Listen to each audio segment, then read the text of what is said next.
Ok, dans cette vidéo, on va aborder un point qui pose problème à beaucoup de Français. Il s'agit de la traduction de pour en anglais. Est-ce qu'on dit for ou est-ce qu'on dit to? Et vous allez voir, finalement, c'est très simple de ne pas se tromper. C'est parti. Alors tout d'abord, il existe bien deux façons de traduire pour, for et to, mais attention, ils ne sont absolument pas interchangeables. La règle est très simple. On va utiliser to quand il est suivi d'un verbe. Par exemple, tu dois travailler pour réussir. Réussir est un verbe, ok? Donc on sait qu'ici, ce sera un to en anglais. You have to work to succeed. Ou on aurait pu organiser la phrase à l'inverse.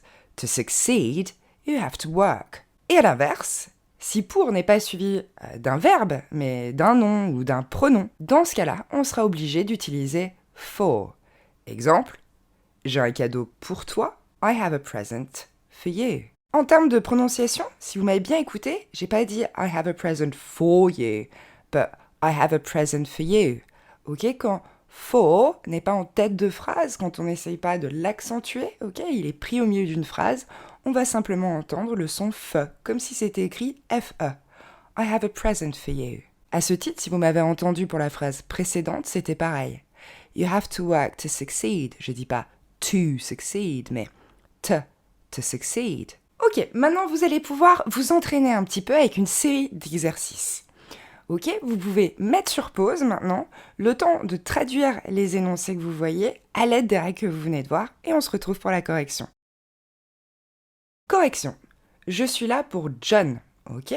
Donc là, on savait que pour John n'étant pas un verbe, on allait traduire par for. I'm here for John, ok? À l'inverse, je suis là pour soutenir John. Donc je vais utiliser un verbe en anglais.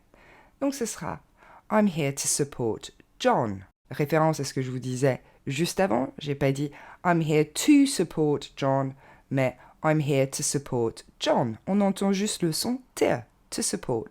Troisième exemple, pour participer, cliquez ici. Ok, on sait qu'on va retrouver aussi un verbe en anglais, donc on va traduire par to. To participate, click here. Allez, histoire que ça rentre bien, encore deux énoncés à traduire. Je vous invite à mettre sur pause le temps de faire l'exercice et on se retrouve pour la correction sur la slide d'après. Ce film est trop violent pour les enfants, donc c'est pour les enfants, on sait que c'est un nom, donc ce sera faux. This film is too violent for children. Dernier exemple, pour le joindre, il faudra appeler au 06, etc. To contact him, you need to dial 06, etc. Ok.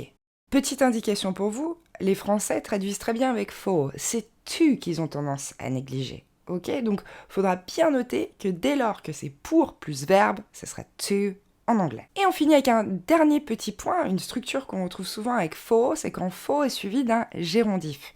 Donc c'est un verbe en ing, mais je veux pas que vous le considérez vraiment comme un verbe dans la structure verbale. Ici, c'est l'activité qui est nommée, donc on retrouve plutôt l'idée d'un nom.